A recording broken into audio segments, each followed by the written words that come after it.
Dobry wieczór Państwu. Witam serdecznie na spotkaniu z cyklu AGH Nauka.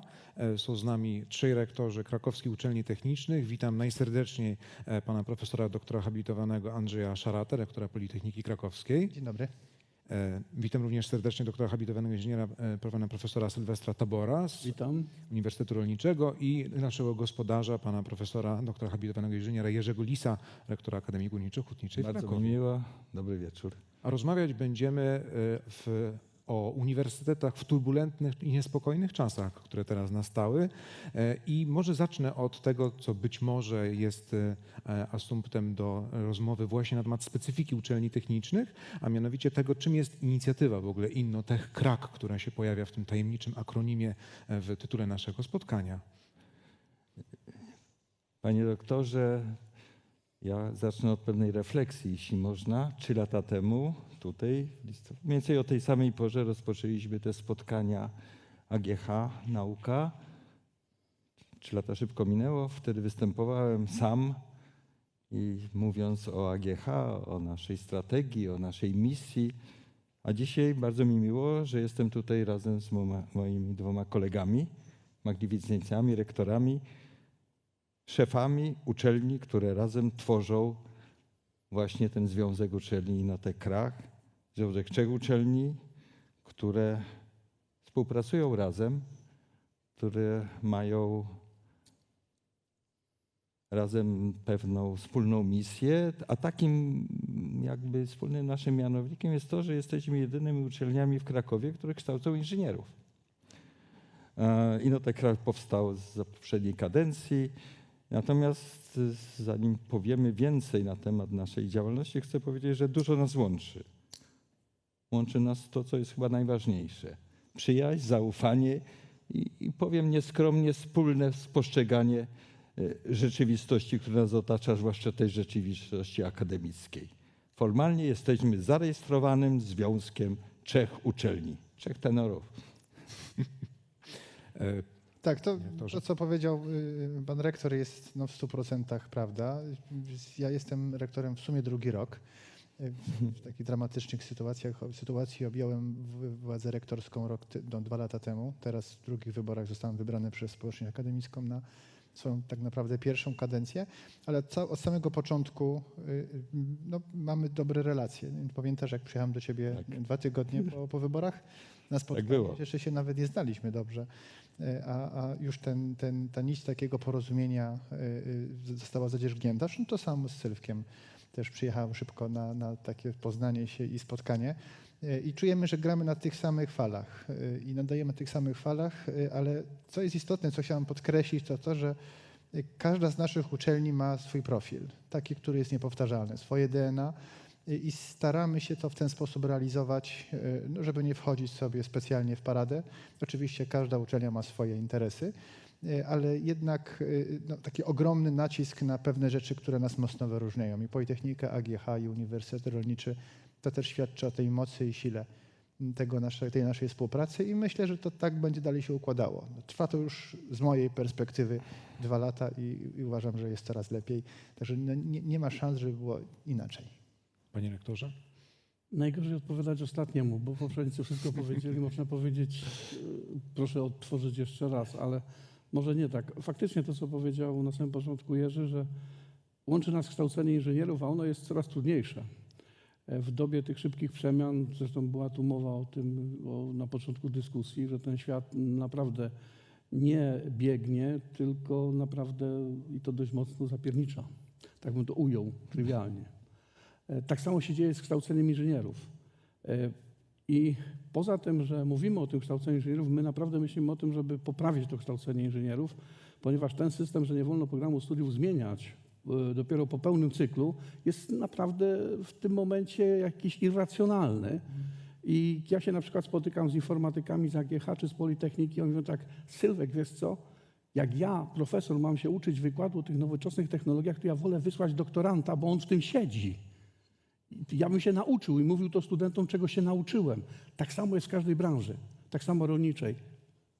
AGH, potężny przemysł, energetyka. Politechnika Krakowska, transport, inżynieria lądowa, budownictwo. My, przemysł rolno-spożywczy. To jest kompleks zagadnień, których nas łączy i potrafimy wspólnie opracować rozwiązania dla całego kompleksu gospodarki żywnościowej, łącząc te wszystkie gałęzie, dziedziny przemysłu. To, co nas łączy wspólnego, to jest to środowisko, dlatego pierwsze, co otworzyliśmy, to próba uruchomienia Centrum Woda, bo to jest ten punkt, który nas wszystkich łączy i wokół niego chcemy budować kolejne.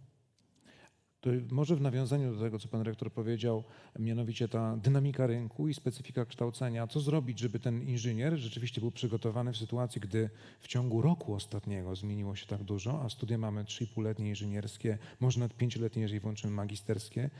Jaka mogłaby być odpowiedź tutaj z tej strony inicjatywy Innotech Krak? Znaczy, jedną z rzeczy, którą już rozmawiamy, to jest uruchomienie kierunków wspólnych. To jest takich kierunków, które nas będą łączyły i będziemy oddawać tą swoją najlepszą kadrę. Dlaczego? Dlatego, że problemy nie pojawiają się w szufladkach. Problemy pojawiają się między szufladkami. I teraz, jeżeli zaszufladkujemy inżyniera na AGH, na Politechnice czy u nas, to on nie będzie przygotowywany do rozwiązywania problemów.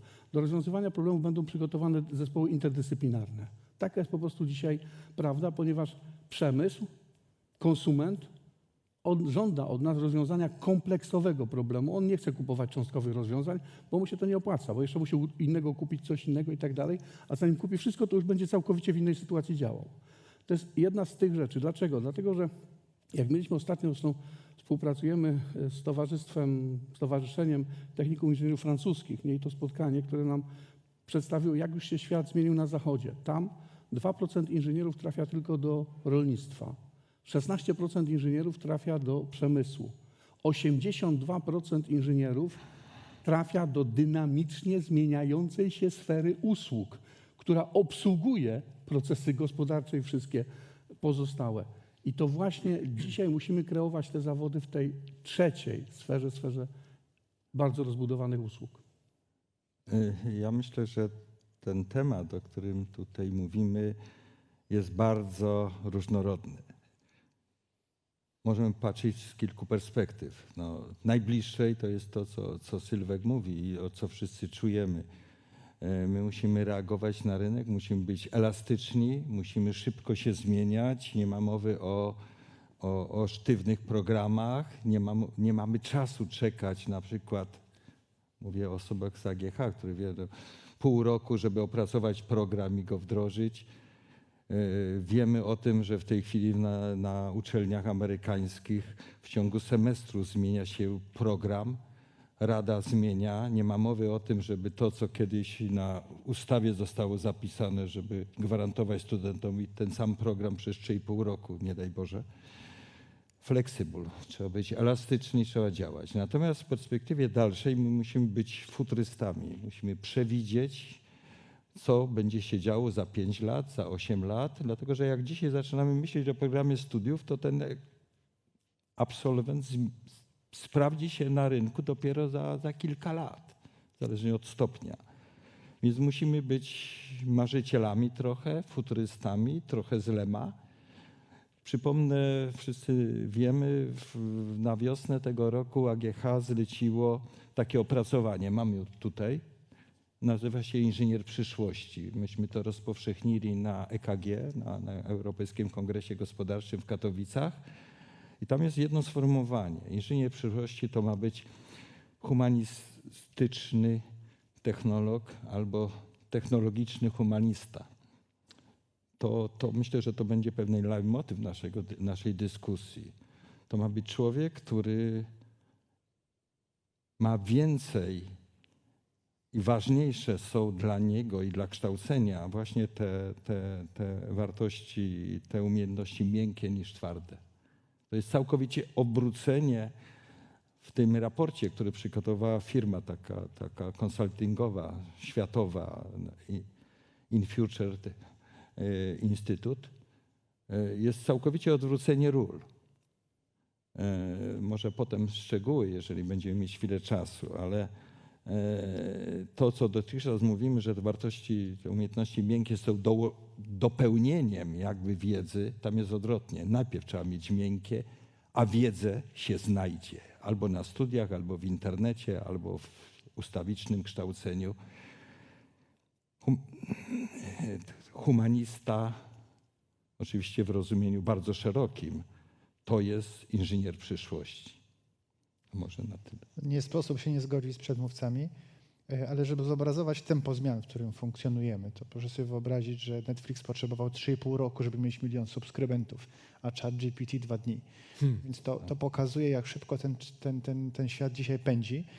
I teraz trochę studząc te optymistyczne stwierdzenia moich przedmówców, zejdźmy na ziemię.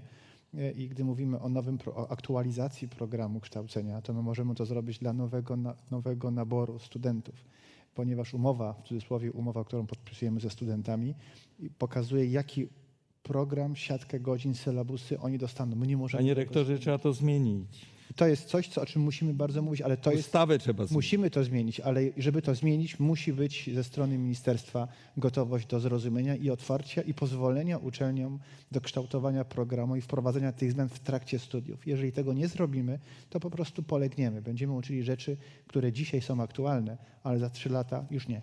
Wymagają zupełnie innego podejścia, innych narzędzi, innego sposobu rozwiązywania. Więc tutaj to wsparcie, myślę, że przez KRASP i przez KRPUT będą te tematy poruszane. One nawet są. Mamy jeden plus tego faceta, bo on jest przewodniczącym Komisji do Spraw Kształcenia KRASP-u. A ja nawet jestem w tej komisji, także jeszcze lepiej. Nie mówmy nazwiska. A ja też w KRASP-ie coś robię, więc także to... Nie mówcie, że jesteście grupa trzymająca władzę, bo zostaniemy źle odebrani.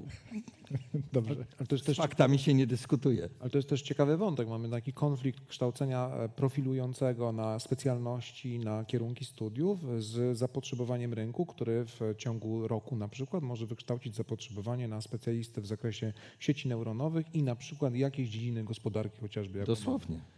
Tak, ale tu jest jeszcze druga płaszczyzna tego problemu, bo w tej chwili zaobserwujemy, że 2. stopień studiów staje się coraz mniej popularny. Młodzi studenci, młode osoby uważają, że wystarczy im inżynier, idą dalej gdzieś do pracy, najczęściej firmy prywatne ich gdzieś wyłuskają i się nie dziwię, bo to są świetnie przygotowani młodzi ludzie i nie widzą potrzeby tego 2. stopnia. Natomiast z drugiej strony też dostrzegam inną rzecz, że wiele osób studiujących kierunki, które są trochę bardziej ogólne, na przykład informatyka, to jest taki kierunek, który jest dosyć pojemny, oni kończąc 1. stopień zadają sobie pytanie, co ja teraz mogę robić. Potrzebowaliby tego 2. stopnia, żeby jednak tą swoją wiedzę umieć skanalizować.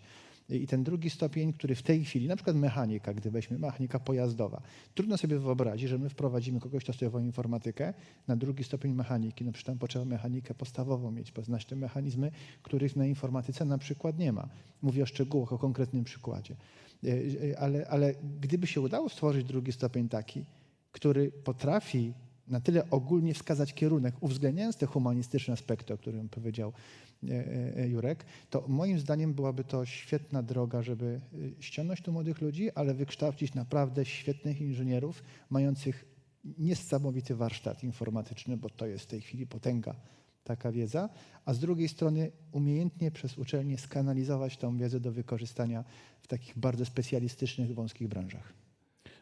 Ja myślę, że to Sylwek mówił i Andrzej, jeszcze jeden aspekt się tutaj jasno ukazuje, to znaczy zróżnicowanie potrzeb kierunków studiów. Ja sobie wyobrażam, że na AGH za kilka lat każdy kierunek studiów będzie inny, nie tylko jeżeli chodzi o treść, ale także i chodzi o formę. Będą takie, które miały 1. stopień, będą jednolite, 4 czy ileś tam letnie. Tak. Będą inżynierskie bardziej, magisterskie, dlatego że nie ma nic gorszego niż standaryzacja. Tak. W dydaktyce, zwłaszcza wyższej, w dyplomowaniu nie może być standaryzacji. Nie ma nic gorszego niż to, co nam narzuciła ustawa, pokazując, że wszyscy mają mieć ten sam standard studiów. To samo kurikulę, ta sama ilość ICTS-ów. To jest chore. Świat idzie w innym kierunku i przede wszystkim trzeba uwolnić dydaktykę formalnie. Już myślę, że PAKA przepraszam, że mówię w skrócie, czyli jako ta instytucja nadzorująca musi też zmienić charakter działania. Rozmawiamy z nowym szefem PAKI, dużo sobie obiecujemy. AGH, zresztą koledzy też, chce mieć pozwolenie na wewnętrzną akredytację, czyli na akredytację instytucjonalną. Nie może być tak, że co tydzień przyjeżdża jakaś komisja i nas sprawdza. pewne zaufanie, odpowiedzialność za dyplom, to też jest coś, co jest wręcz niezbędne w nowoczesnym kształceniu, nie tylko inżyniera zresztą. Jeszcze mamy Ja tylko dodam jedną rzecz, o której wspomniał przedmówca, czyli Jurek. Tak, ta standaryzacja powoli pada, a jedną ze standaryzacji jest to, że pada system boloński, bo to są szufladki. Tak, Pierwszy, drugi stopień. A tak de facto dzisiaj drugi stopień staje się elementem zmiany zawodu. I tutaj musimy przygotować się do tego, że będziemy musieli profilować inne kierunki studiów na pierwszym stopniu, a inne na drugim. Bo student na drugi stopień przyjdzie po to, żeby zmienić zawód. I szczególnie w kierunkach inżynierskich. Bo przecież tutaj jest chyba największa możliwość zmiany tego profilu zawodowego. I kolejny element to wejście tego, co już jest dzisiaj chyba najbardziej oczekiwane, mikropoświadczenia. Już u Andrzeja były konferencje na ten temat, spotkania. Student za chwileczkę przyjdzie i powie tak, tu zrobiłem jedne kwalifikacje, tu drugie, tu trzecie zbiera, to i proszę mi dać tytuł zawodowy taki a taki. I my musimy mieć mechanizmy uznania, ewentualnie dopracowania jeszcze czegoś, aby w pełni uzyskał te kwalifikacje, które będzie żądał. Także de facto my powinniśmy zacząć myśleć o tym, żeby opisywać kwalifikacje zawodowe, a nie programy studiów. A nie programy studiów. Bo te programy studiów będą tylko i wyłącznie potrzebne do tego, żeby powiedzieć, jaka jest procedura uznania kwalifikacji. Jaka jest procedura uznania kwalifikacji. I coraz więcej będziemy mieli te osoby, które właśnie będą w ten sposób chciały ukończyć studia i zdobyć ten tytuł zawodowy inżyniera, bo to jest wartość. Tytuł zawodowy inżyniera jest dzisiaj wartością. Daje przepustkę naprawdę do wielu branż przemysłowych. Mówiliśmy tu o kompetencjach miękkich, wspomniał Andrzej, Jurek o kompetencjach miękkich. Odczuwamy to bardzo akurat na naszym Uniwersytecie Rolniczym, gdzie kształcimy ludzi do branży chociażby przemysłu rolno-spożywczego. Ponad 30 000 firm, ale 80% nie zatrudnia więcej niż 9 osób. Więc jak tam trafi inżynier, to on od razu jest szefem. Jak jest szefem, to musi umieć kierować zespołem, musi być liderem, musi również kreować innowacyjne rozwiązania organizacyjne pracy itd., żeby chociażby wprowadzić elementy gospodarki obiegu zamkniętego, żeby efektywnie zarządzać czasem itd. Wyobraźcie sobie, że taki młody człowiek po studiach trafia do takiego przedsiębiorstwa. Naprawdę jest problem duży, aby się zaadaptował. Bardzo często właśnie po 2-3 tygodniach pobytu tam stwierdza, że to chyba nie to i szuka gdzieś indziej. Nie jest przygotowany do tego, aby sprostać tym wyzwaniom liderowania. Nie jest przygotowany. I tutaj te studia inżynierskie właśnie powinniśmy bardziej w tym kierunku przemodelować. Jak najwięcej studiów w przypadku, rozwiązujcie, tworzcie grupy, starajcie się nawet nasze międzyuczelniane na różnego rodzaju poziomach kształcenia. Komentarz krótki do tego, co powiedziałeś. Mówimy o mikropoświadczeniach. To jest coś, co wydaje mi się w tej chwili od tego nie uciekniemy. Ja podam prosty przykład. Na jednej z uczelni w Polsce rozmawiałem z rektorami przy jakiejś okazji spotkania. Powiedział mi rektor, że szukał informatyka do siebie. Zgłosił konkurs, zgłosiło się kilkunastu kandydatów i przyszła do niego szefowa katedry. Powiedział, tu jest facet, który wie najlepiej. Mieliśmy 2 rozmowy, jest po prostu genialny. Ma ogromne kompetencje, po prostu kapeluszem przykrywa pozostałych kandydatów. No to rektor mówi, to go bierzemy. Nie możemy, bo nie skończył studiów. Długo nie ma studiów, a chłopak był około 30. Okazało się, że on jeździł, jeździł wirtualnie po różnych uczelniach. Miał certyfikaty mikropoświadczeń ze Stanfordu, z Oxfordu, z MIT, takich bardzo specjalistycznych kursów. On sam się po prostu uczył. I dla niego te studia nie były do niczego potrzebne. A konkurs był wyraźnie warunek, musi mieć wykształcenie wyższe. Więc to zaczyna się pojawiać sytuacja, w której młodzi ludzie sami się będą uczyli, sami będą dobierali pewne rzeczy. Ja, jak byłem kształcony w szkole, jak się uczyłem, zawsze mi powtarzano, że ta cała siatka przedmiotów, którą musiałem przejść na budownictwie, to była siatka przedmiotów, którą muszę zrobić, żeby zrozumieć mechanizm działania budownictwa. A teraz nie do końca. Ktoś chce być drogowcem, skupia się na drogach. Jego nie interesują kwestie konstrukcji stalowych czy konstrukcji żelbetowych. I to oczekiwania takiego bardzo mocnej segmentacji są coraz mocniejsze. I ta mikropoświadczenia mogą w tym pomóc. Czy to jest dobre, czy to jest złe, tego nie rozstrzygam, ale tak po prostu teraz jest. Te oczekiwania są zupełnie inne niż były 20 lat temu. Może jest po prostu praktyczne, a nie Tak. jeszcze złe, prawda? Tego oczekują studenci. Taka jest moja ocena. Oni oczekują praktycznej wiedzy. Panie rektorze.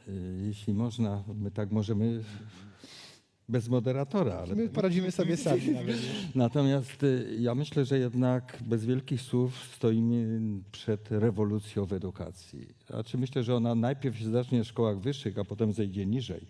To jest wręcz nieodzowne. Nie tylko cyfryzacja, nie tylko globalizacja powoduje to, o czym tutaj mówimy. Mówiąc o tych kompetencjach lidera, Sylwek zacytował właściwie to, co jest w tym opracowaniu.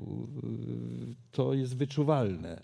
W tej chwili lider musi mieć takie kompetencje, które pozwoli mu być liderem. To znaczy kreować zespół, kreować projekt. W ogóle świat zaczyna żyć i pracować w projektach. W projektach przez pewne specyficzne cechy działania. To, co mówimy, to nie jest tylko futurologia, dlatego że mamy bardzo dobre modele, a właściwie mechanizmy testowania tego. Dla nas, Sylwek powiedział o tym przemyśle rolno-spożywczym, dla nas takim testem są kierunki informatyczne. Informatyka teraz i te doświadczenia, które widzimy, zarówno jeżeli chodzi o rynek pracy informatyczny, o firmy informatyczne, o kształcenie informatyków, jest po prostu forpocztą, modelem, który nadaje ton innym kierunkom. Może te inne, bardziej technologiczne, sam jestem przecież inżynieria materiałowa czy inżynieria chemiczna, będą potem, może pójdą inną drogą. Natomiast te kierunki, ten rynek, o którym jest informatyka, cybernetyka, bezpieczeństwo sieciowe, AI, sztuczna inteligencja, idzie w tym kierunku. Małe zespoły, startupy, praca zdalna, praca w zespołach, projekty, zmienna praca, tematy rozwiązywane jako projektowe. To jest coś, o czym mówimy i uważamy, że w tym kierunku pójdzie rynek pracy, a za tym wymagania rynku i kształcenie. Oczywiście w informatyce, bo ja bym nie chciał zdalnie produkować przetworów żywnościowych. Jeszcze nie. Drukarką 3D. Drukarką 3D, schabowy z kapustą. Tak. Dobrze, ale to jest ten kierunek. Natomiast dzisiaj, to jeszcze jak mówimy, dla uczelni to jest olbrzymie wyzwanie i ten, kto to zrozumie i będzie pierwszy, wygrywa rynek. Bo jeszcze powiedzmy o jednym, co jest najważniejsze. O konkurencji. O konkurencji będziemy mówić na pewno, bo znamy mniej więcej obszar naszej dzisiejszej szerokiej dyskusji o globalizacji, o konkurencji światowej, internacjonalizacji. Musimy być pierwsi. I my w Innotek Krak się tego nie boimy. To jeszcze o jedną rzecz spytam. Ona będzie taka od strony studentów praktycznej właśnie, skoro ten temat nam wyszedł, że proces boloński wyszedł jak wyszedł w Polsce, to już wiemy, ale jest jeszcze drugi model studiowania, to znaczy dziennie zaoczny, prawda? To znaczy mam wrażenie, że właśnie na uczelniach technicznych szczególnie widać, że bardzo duży odsetek studentów, także na Wydziale Humanistycznym, uśmiecham się do pani dziekan, jest już zatrudnionych. I to nie jest studentów właśnie studiów zaocznych, tylko studentów studiów dziennych, którzy no czasem lądują w sytuacji takiej, że mają praktyki, oprócz tego jeszcze jest zawód do wykonywania, no i jeszcze studiowanie, prawda? I wtedy okazuje się paradoksalnie, że im bardziej praktyczny jest kandydat czy student, tym więcej ma problemów i tym trudniej mu studiować. To się zgadza, ale jak patrzymy, co się w tym momencie dzieje, to ci młodzi ludzie pracują, bo mogą zarabiać pieniądze, ale przede wszystkim rynek ogromnie potrzebuje kadry. Ogromnie. To jest nieprawdopodobne ssanie ze strony firm technologicznych, firm budowlanych, firm, które wdrażają jakieś nowe systemy, firm konstrukcyjnych. Oni po prostu przychodzą do nas jako do rektorów i proszą nas, potrzebuję 10, potrzebuję 5 specjalistów, pomóżcie nam w tym rozwiązaniu. To nie jest takie proste. kształcimy grupę studentów i oni są już na 3. roku, w zasadzie w większości pracują.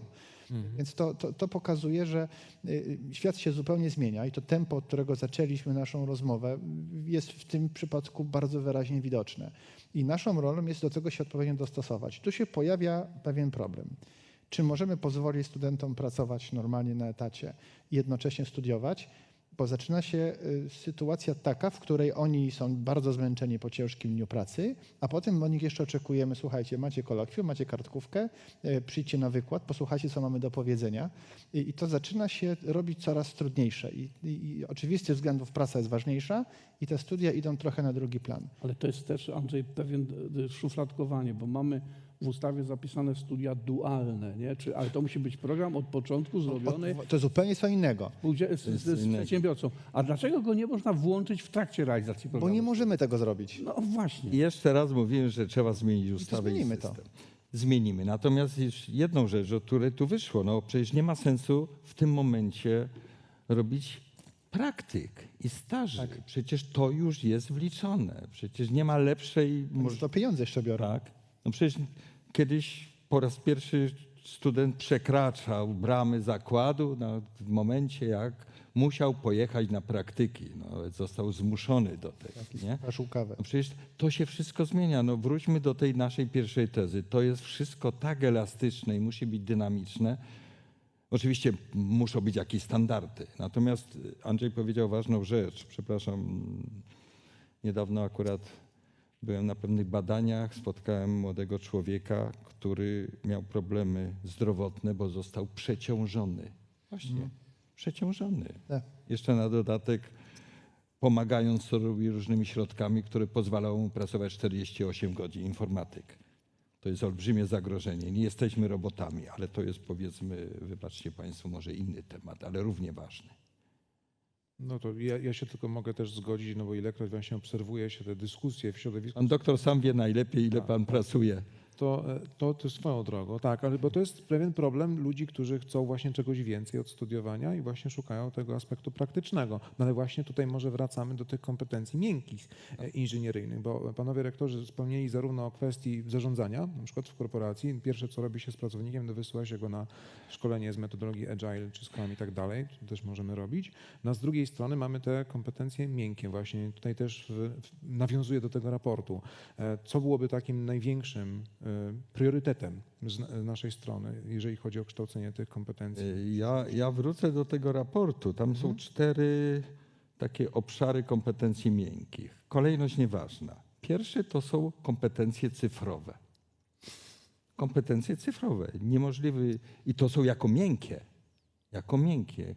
Korzystanie, życie po prostu w świecie cyfrowym, który coraz bardziej jest naszym światem. Korzystanie nie tylko z technik rozwijających się technologii, ale życie w tym. No choćby praca z mediami społecznościowymi, korzystanie z cyfrowych źródeł informacji i tak dalej. To są kompetencje miękkie. Drugie właśnie takie kompetencje humanistyczno-etyczne. Praca z zespołem. Coraz więcej jest konfliktów interpersonalnych, coraz trudniej pracować z człowiekiem, zwłaszcza jak gdzieś tam po drodze jest właśnie łączność cyfrowa. A trzecie to jest właśnie kompetencje jako lidera, członka grupy, a lidera lub uczestnika projektu, a potem odwrotnie. I czwarte, bardzo ważne, odporność na stres, odporność na kryzysy. Żyjemy w czasie kryzysów. Co chwilę widzimy kryzys. Permanentny kryzys, który widzimy nie tylko w mediach, wokół nas. To są pewne 4 obszary. One są rozbudowane, ale to nie jest tylko futurologia, to jest obecność. Popatrzcie, jak się zmieniają nawet te kompetencje miękkie. Jeszcze raz się kłaniam pani dziekan, tutaj Wydziału Humanistycznego AGH. To są inne kompetencje. Dawniej te kompetencje były nie do końca zdefiniowane. Nawet w tym momencie te kompetencje osobiste są już inne i one się też będą zmieniać. I w tym kontekście, który powiedziałeś teraz, o tych wszystkich kompetencjach, tych grupach kompetencji, trzeba powiedzieć o kołach naukowych na naszych uczelniach. To jest coś, czego my jako rektorzy pękamy z dumy. Dlatego, że młodzi ludzie robią nieprawdopodobne rzeczy. To są grupki 20-30 osobowe. Oni muszą sami stworzyć swój zespół. Mają lidera, mają kilka osób, które robią różne rzeczy, mają ze sobą konflikty, które muszą rozwiązać i mają termin. Musicie skończyć ten projekt do końca listopada czy do końca grudnia, bo wtedy będziemy pokazywali to na zewnątrz.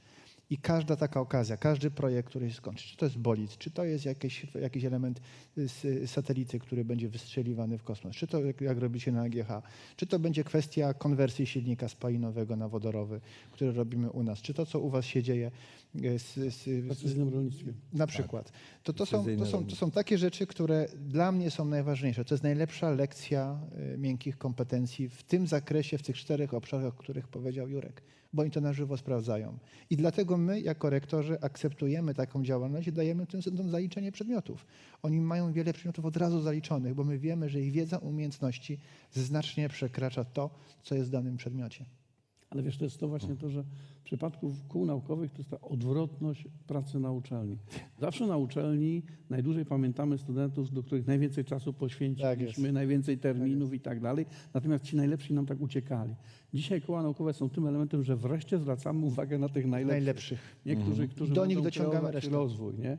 I to jest ciekawe, że te grupy się dzisiaj rozrastają. Jak się pojawi ktoś na danym kierunku, na danym roczniku, ciekawy, to on potrafi przyciągnąć ze sobą już grupę większą. I to jest ten fenomen, który powinniśmy budować, rozbudowywać i wspomagać, żeby jeszcze więcej osób Ale było tu jest zaszczepionych jeszcze tym. jedna ważna- Natomiast chodzi o te praktyki. Wcześniej wrócę jeszcze, przepraszam cię Andrzej. Ja pamiętam kiedyś, jak Polska Komisja Akcesyjności oceniła. Na jednym z kierunków studiów, chyba na technologii żywności nawet, mieliśmy człowieka, który był głównym technologiem jednej z firm, takich znanych firm produkujących przetwory owocowo-warzywne dla dzieci. Nie?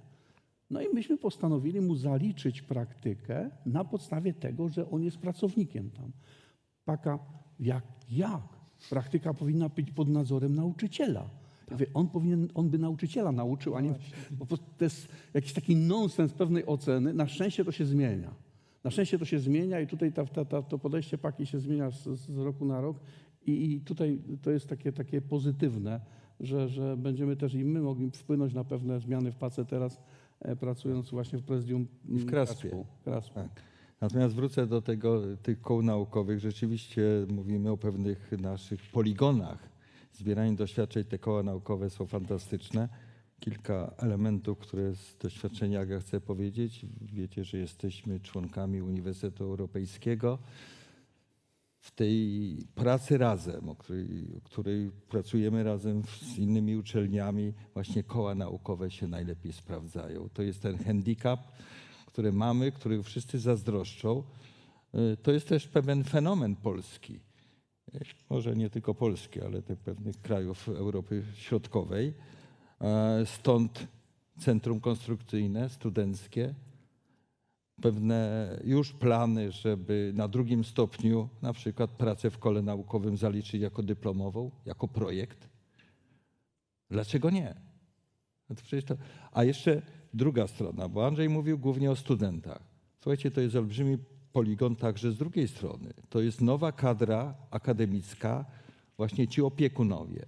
Osoby, które pracują z kołem naukowym, porozmawiajcie. Młodzi ludzie z reguły. Młodzi ludzie, a nawet starsi ludzie, nie patrzmy sobie w PESEL, ale po prostu to jest inne doświadczenie. To jest też współpraca, powiedzmy, międzyśrodowiskowa, bo jest nauczyciel, jest grupa studentów. To też są pewne doświadczenia. Niedawno rozmawiałem, był Solar Boat, i właśnie zdobyli, znowu wygrali kolejne zawody. Jak inaczej patrzy na kształcenie opiekun koła naukowego. Ja mogę tylko dorzucić, że ta idea, żeby praca dyplomowa była zastąpiona niejako takim projektem konkretnym, praktycznym, po pierwsze ona się łączy z tą krzewieniem kultury i innowacji, to jest raz, ale równocześnie rozwiązuje inny problem, to znaczy to, że w ogóle cała nauka w tym momencie się boryka z tym, że nasz sposób na sprawdzanie kompetencji wchodzi w kolizję z rozwojem algorytmów generujących teksty. Co oczywiście stawia pod znakiem zapytania prace dyplomowe jako takie. Jako prawda? takie. Wpisane One są czymś przeżytkiem. A jeszcze z kół naukowych jedna rzecz mi przyszła do głowy, jak tu o tym sobie tak mówimy. Wymieniłeś 4 elementy tych miękkich kompetencji, ja bym dostał 5. Umiejętność lidera oddania zespołu kolejnemu liderowi. Tak. Zastępowalność pokoleń. Ale to też jest doświadczenie, które w pracy w tej chwili jest wręcz niezbędne. Tak, przy tej rotacji. Troszkę skromności tak. i pracy w projektach, które muszą być zmienne. Może się zdarzyć, że szef jest świetny, ale kończy studia, idzie do pracy i projekt się rozsypuje. Przeciągnij Tak. to na zespoły badawcze na AGH, na uczelni. I to jest następny temat. Idźmy na inny temat.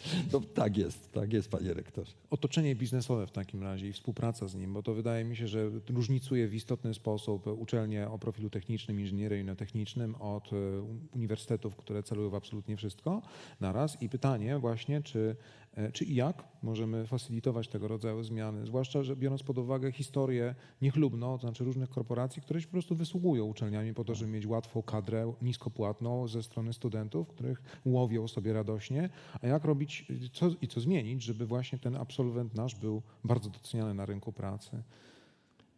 No to nie jest łatwe pytanie. Tutaj dotykamy też bardzo trudnej, zwłaszcza w takim okresie dynamicznym jak teraz, pewnych zmian, zasad etycznych współpracy z naszymi partnerami.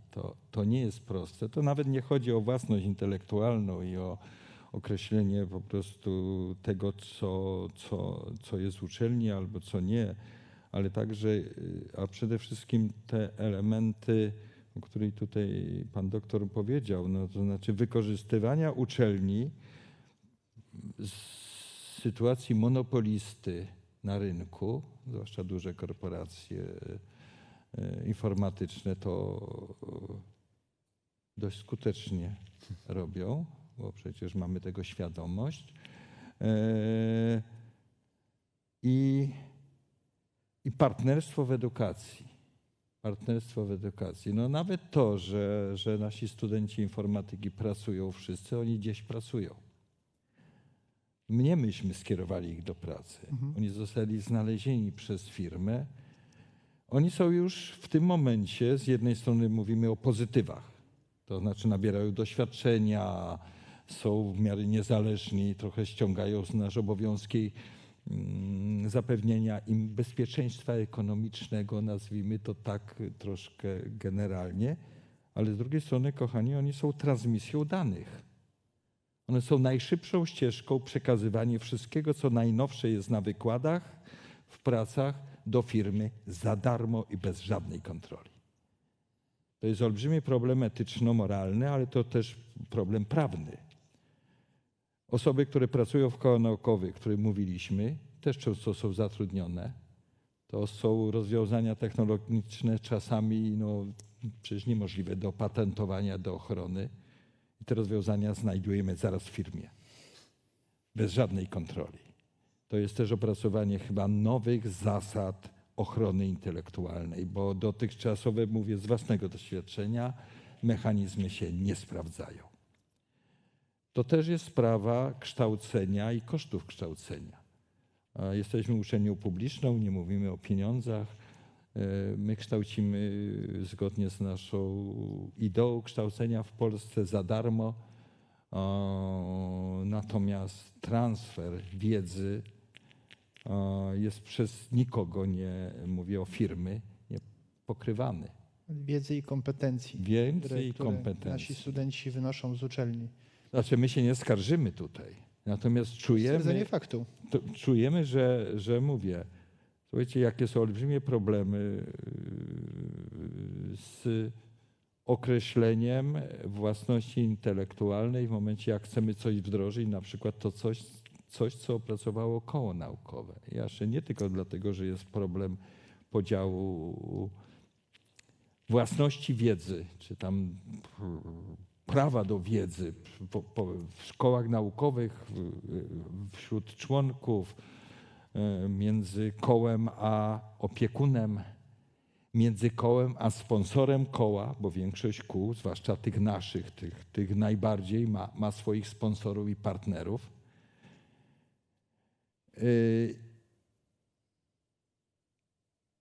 Wiedzy, która nie jest chroniona, nieopatentowana, według mnie nawet niemożliwa do opatentowania.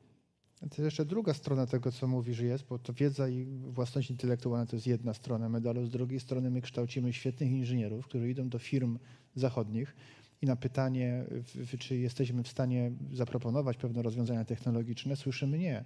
My mamy tu swoje działy R&D, one sobie same poradzą, wy nam tylko wyszkolcie pracowników. I my szkolimy pracowników dla zachodnich koncernów, którzy w ich działach R&D pracują i mając w specjalnym poważaniu rozwiązania, które my na uczelniach jesteśmy w stanie wygenerować. I to jest w ogóle ogromny problem, z którym się teraz wszyscy borykamy. I to, co powiedział Jurek o kołach naukowych, to jest tylko egzemplifikacja tego problemu. To dotyczy każdej pracy dyplomowej. Tak, świetni inżynierowie, świetni promotorowie, świetnie to wszystko działa, tylko że na zewnątrz firmy zewnętrzne wolą nas mieć do naszych inżynierów do przykręcania przysłowiowych śrubek, a nie do tego, żeby projektować, gdzie te śrubki powinny się znaleźć. Znaczy, ja bym się z wszystkim zgodził oprócz jednego słowa, zachodnik, bo to wcale nie chodzi Nie, to złe słowo. wschodnie, zachodnie, czy północne, czy południowe. Po prostu chodzi o każdą firmę. Kapitał nie zna stron świata. Także i Tak te, jest, które są tak jest, polskie, oczywiście. czysto polskie i tak dalej. Przecież nie jest tajemnicą, że dużo firm i korporacji powstawało na bazie prac dyplomowych, prac doktorskich i innych własności, które dziwnym trafem pojawiały się w przemyśle, zwłaszcza w IT. Czy u nas w branży, jak powiedziałem, jest troszkę inaczej, nie? Bo ja mówię, że jeżeli popatrzymy na branżę spożywczą, powiedziałem, że jest ponad 30 000 firm, z czego 80% zatrudnia mniej niż 9 osób, czyli w zasadzie firmy rodzinne.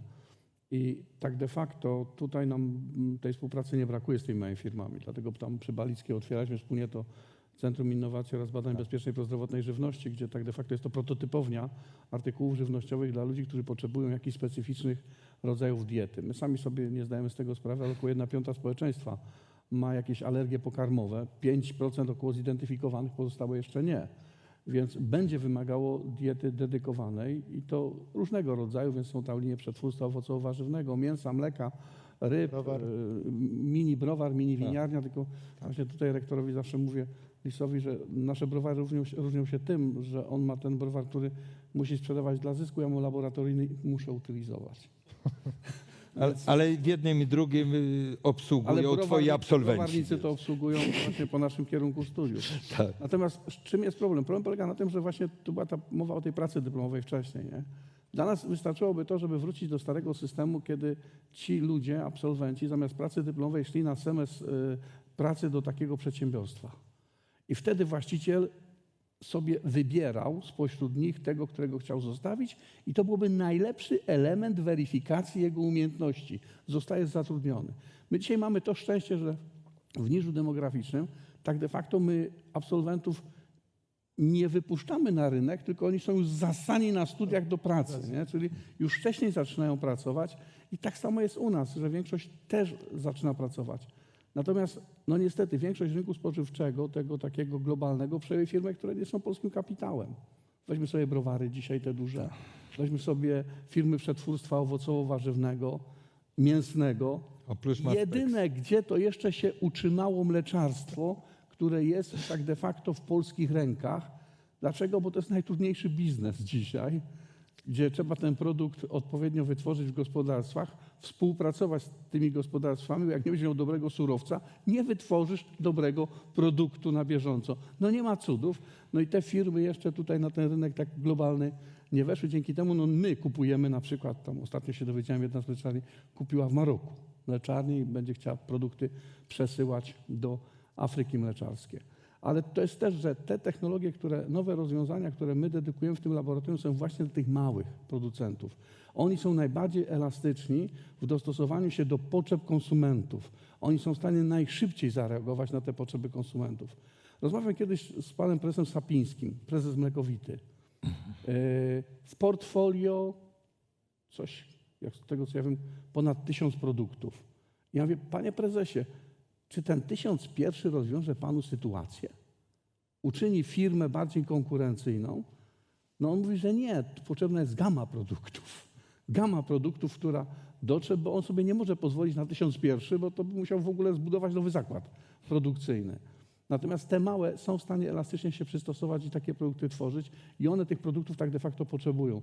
Potrzebują zatem tych grantów na innowacje, żeby w takim laboratorium jak nasze taki produkt wytworzyć, przetestować, zobaczyć, czy ma prozdrowotne działanie i z tym produktem wejść. Pod warunkiem, że uczelnia będzie partnerem w takim grancie. Tak, oczywiście, tylko że z mniejszym my mamy szansę być partnerem.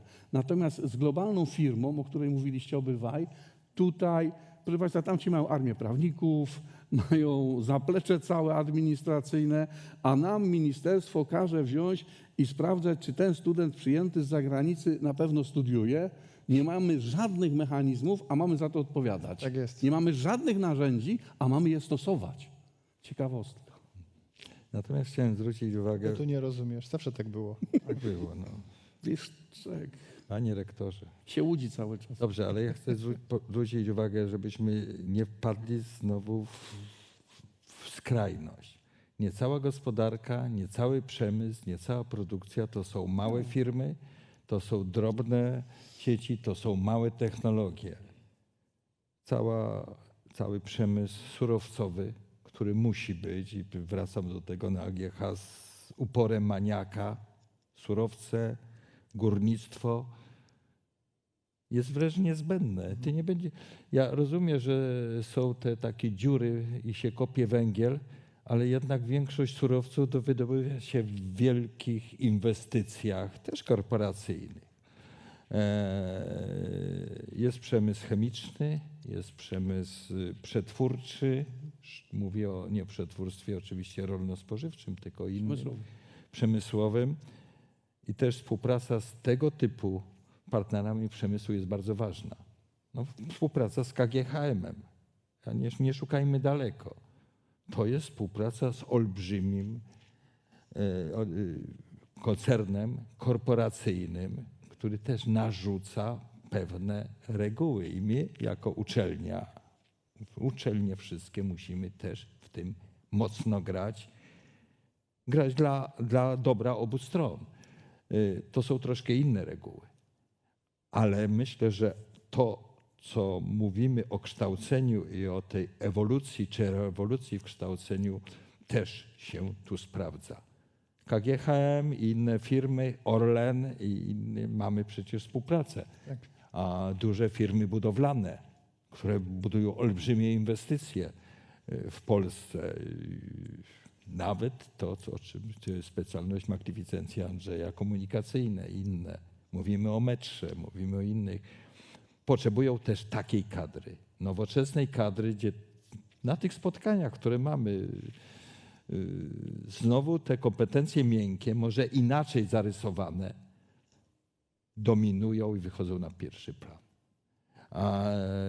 Zmienność, elastyczność kadry, kształcenie czy podnoszenie kwalifikacji przez całe życie, to są te elementy nowoczesnego kształcenia, według mnie, niezależnie od formy rynku czy pracy, o której mówimy.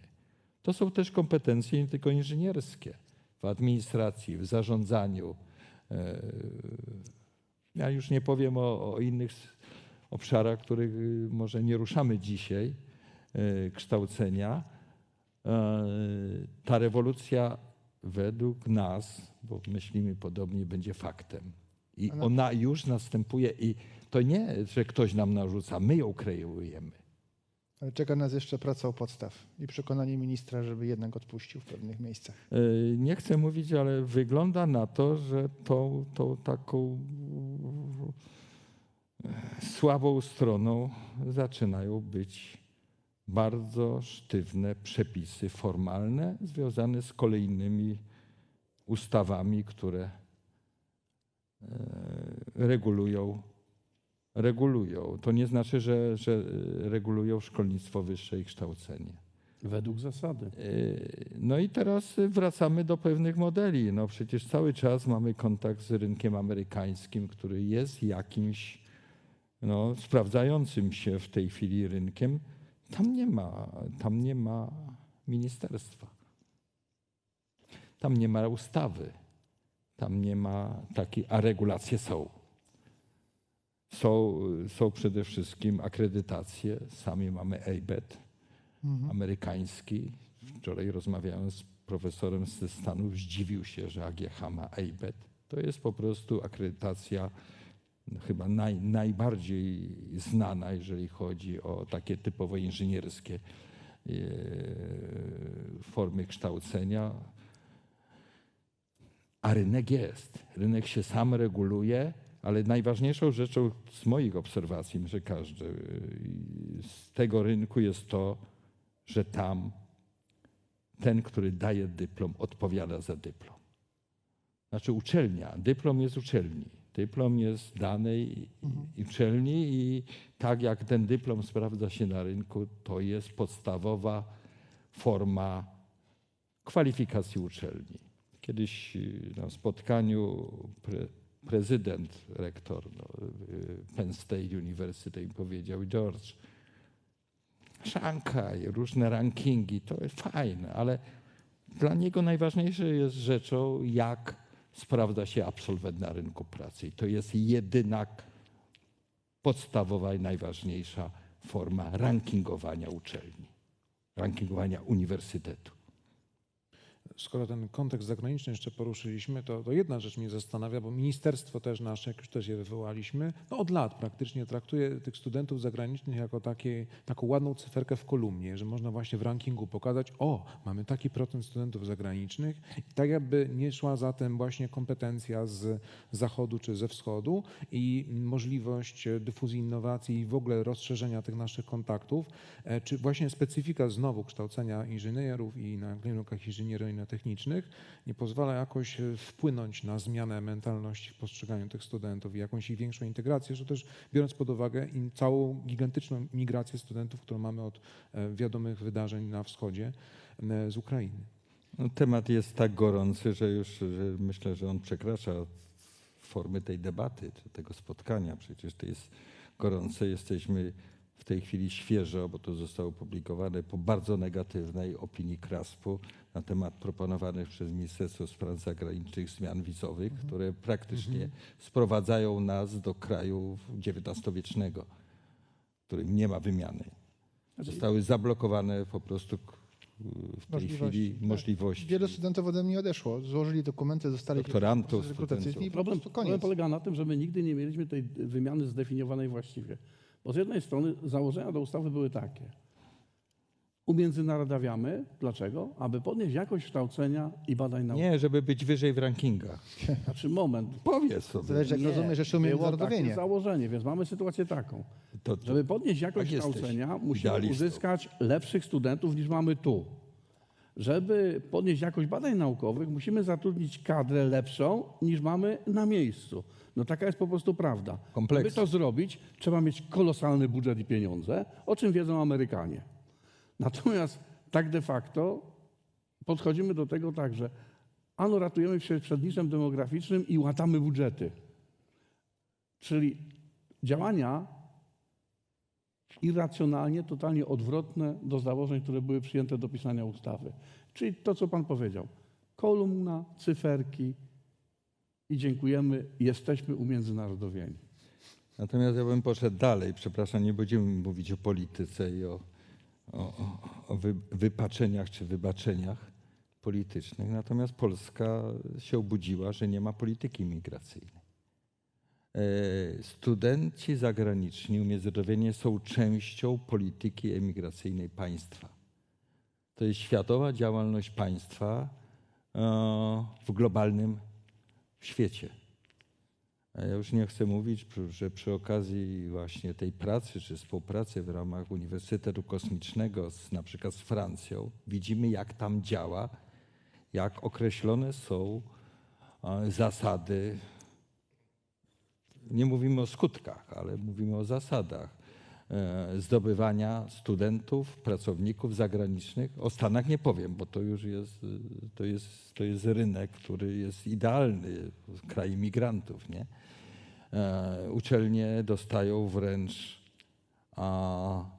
dodatki albo środki na zdobywanie studentów zagranicznych z danych obszarów świata i z danych dziedzin. Patrzy się, gdzie brakuje specjalistów, nie tylko inżynierów. Do tego potrzebna jest przede wszystkim analiza rynku, a zwłaszcza wtedy, jak mamy uczelnie publiczne, jak mamy pieniądze, które inwestujemy w to. W Polsce tego nie ma. To wyszło teraz przy okazji afery wizowej.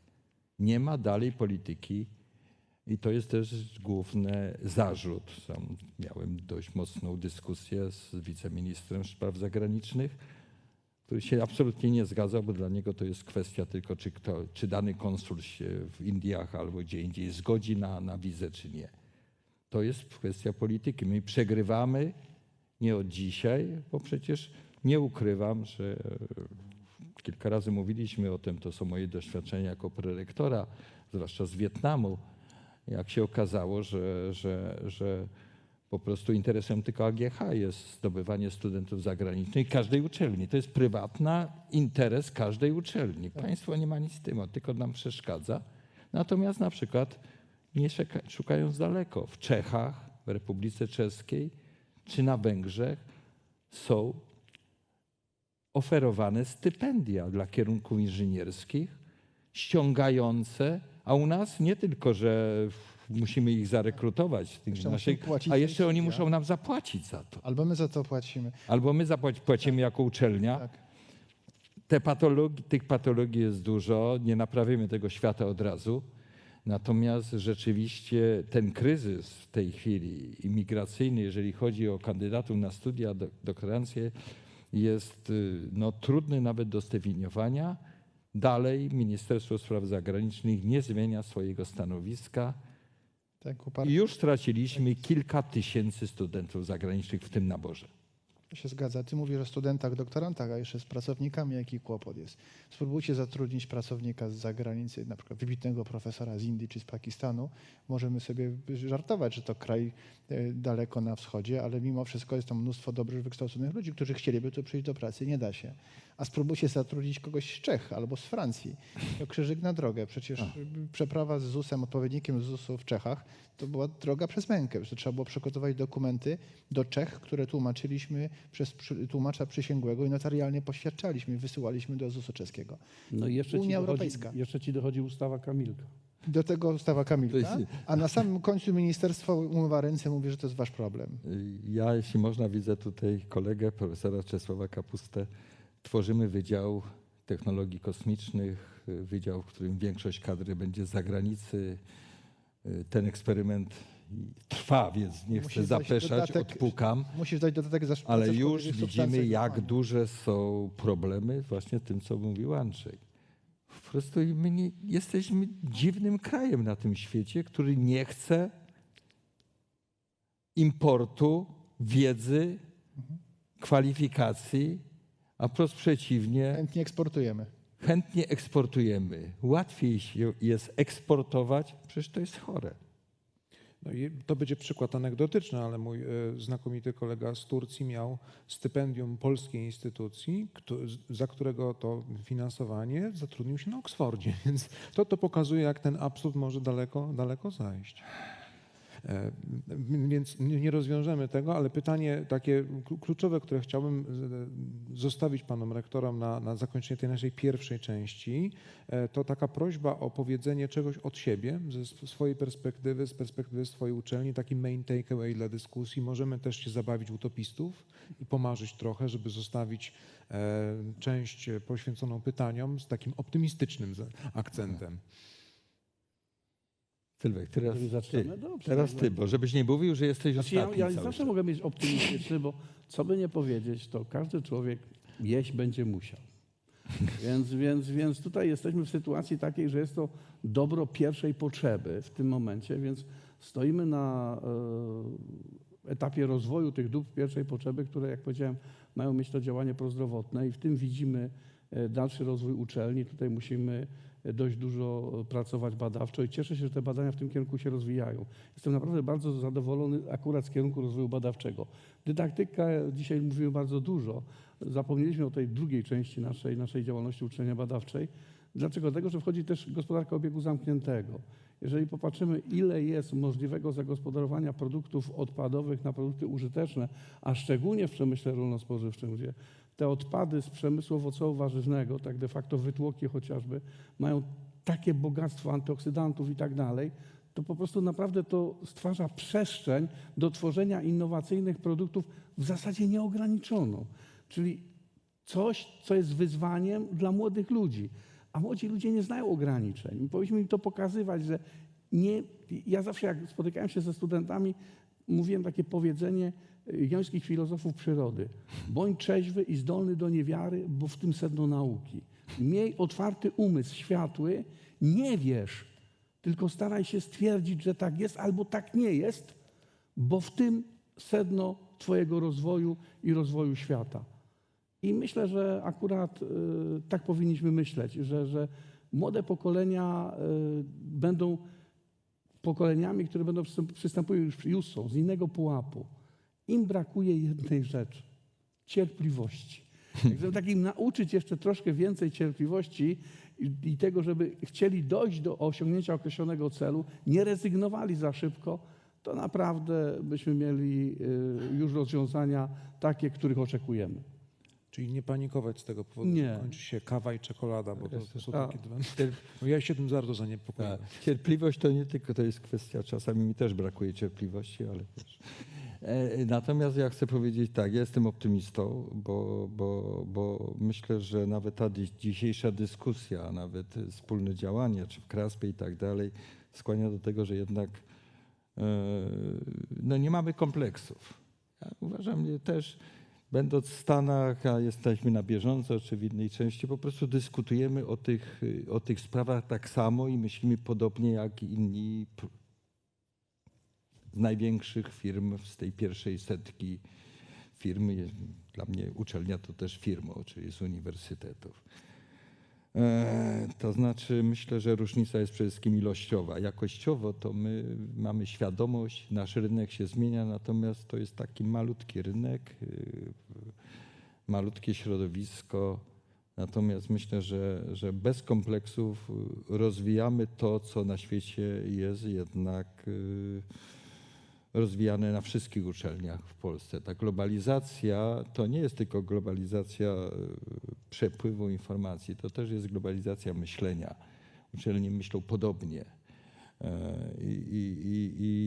I dlatego myślę, że nawet na tych kilku ostatnich latach, jak nasze uczelnie się zmieniają, jakie są nasze miejsca, jak wyglądają atrakcyjność naszych uczelni wśród kandydatów, jak wygląda nowa młodzież, studenci, mówiliśmy o kołach naukowych, jak wygląda współpraca z naszymi samorządami studenckimi, jacy fantastyczni ludzie są kreowani na liderów, nie tylko w nauce, ale powiedzmy w społeczeństwie. Ja uważam, że jesteśmy w takim momencie, którego się nie wstydzimy i bez kompleksów podejmujemy te, przepraszam za górnolotne słowa, wyzwania. Nic innego mi nie przychodzi do głowy. Ja bym uzupełnił to, co powiedział Jurek, o jeszcze jedną bardzo ważną rzecz. To, że z podniesionym czołem wchodzimy w świat, to, że bez kompleksów wchodzimy, to jedno, ale dwa, że my po polsku potrafimy pomimo tej ogromnej mizerii finansowej co zrobić. Tak. Z niczego potrafimy zrobić coś. No właśnie o to chodzi. Polak potrafi, tak? To jest coś, co zdecydowanie nas odróżnia i w tym kontekście wpadli. chciałbym tą turę pytań zakończyć jednak naszymi studentami i kołami naukowymi. To jest, już mówiłem wcześniej, muszę to powtórzyć, to jest absolutny powód do dumy dla każdego rektora, jeżeli studenci skończą skomplikowany, nieprawdopodobnie złożony projekt, pojadą na międzynarodowy konkurs, wracają ze złotym medalem. Tak jest. To jest coś, co przywraca wiarę w młodych ludzi. Często słyszymy uciskiwania, bo teraz młodzi to instagramerzy, youtuberzy, bardzo krótko się potrafią skupić, nic bardziej mylnego. Wystarczy tylko ich ukierunkować, pomóc, dać odrobinę pieniędzy, żeby ta maszyna dobrze zaczęła pracować i to po prostu idzie jak złoto. I co by było, jakbyśmy mieli więcej pieniędzy? Otóż to, tak.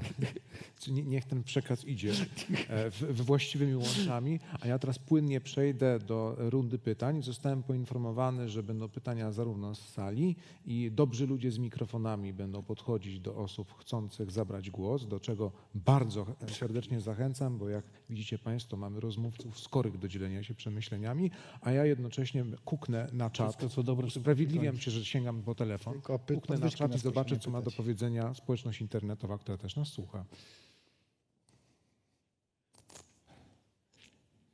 Czujcie się Państwo zachęceni, a nie zdegustowani moim buszowaniem w telefonie. Będzie źle to odebrane na YouTubie. Dzień dobry, ja mam pytanie takie, bo mnie zainteresowało bardzo to, co panowie rektorzy powiedzieli na temat kół naukowych.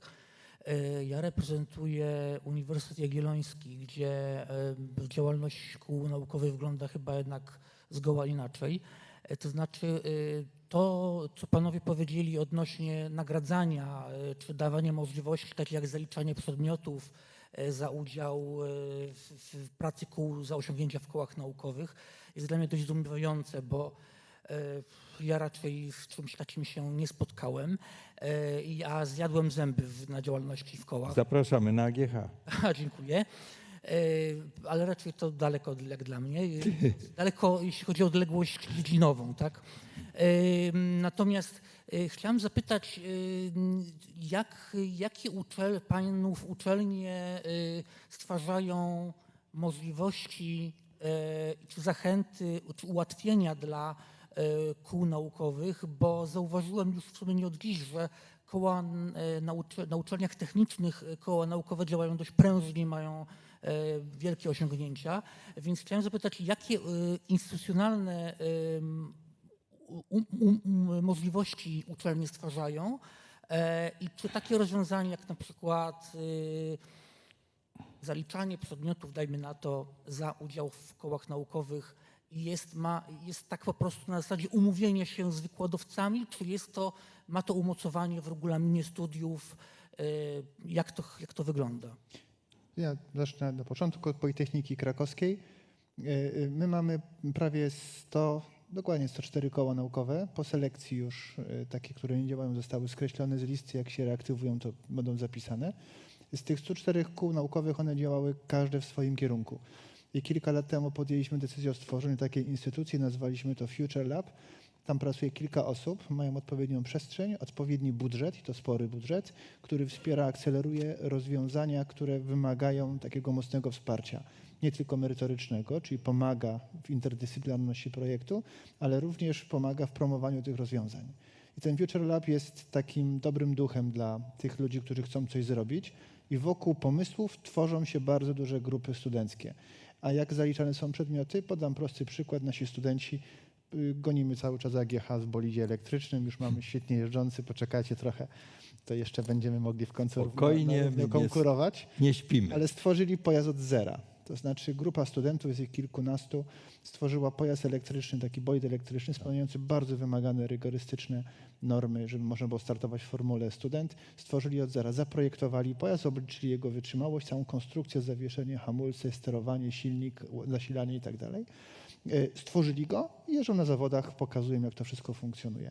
I teraz co zaliczamy? Jeżeli mają przedmiot z zakresu projektowania sterowników czy falowników energii elektrycznej, cały przedmiot, a oni to zrobili w ramach tego projektu, no to dlaczego mają powtarzać to samo w ramach ćwiczeń? I każdy z wydziałów ma indywidualną ścieżkę działania w tego typu kołach. Dziekan jest bardzo otwarty na tego typu działalność.